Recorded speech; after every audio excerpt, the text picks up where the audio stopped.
it's the combination of a slowing market as well as a lot of new supply entering the market.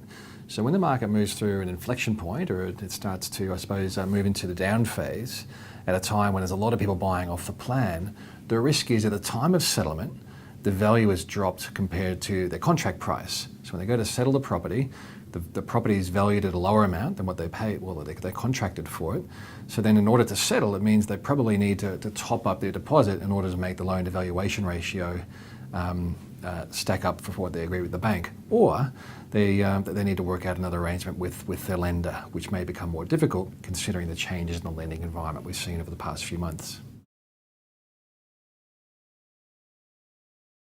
Well, we're just moving through what looks like the peak of new dwelling approvals at the moment. So about 250,000 odd new houses and units approved over the last 12 months, which is a record level. As we move into 2016, those approvals move to the commencement phase and then the completion phase.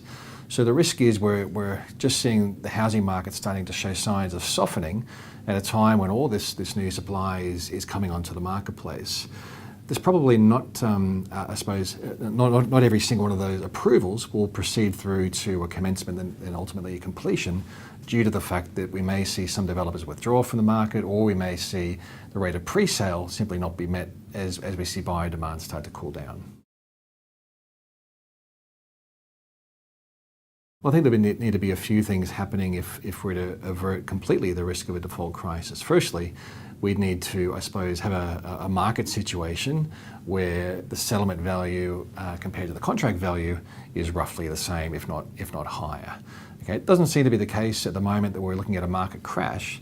What we're probably looking at is I suppose, a moderation in the rate of growth and potentially some relatively modest declines in dwelling values.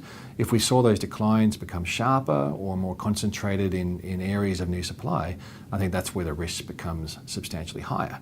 The other, I suppose, element that may avert some of the risk is if we do see changes or some relaxation in lending policies, which doesn't seem to be on the cards either.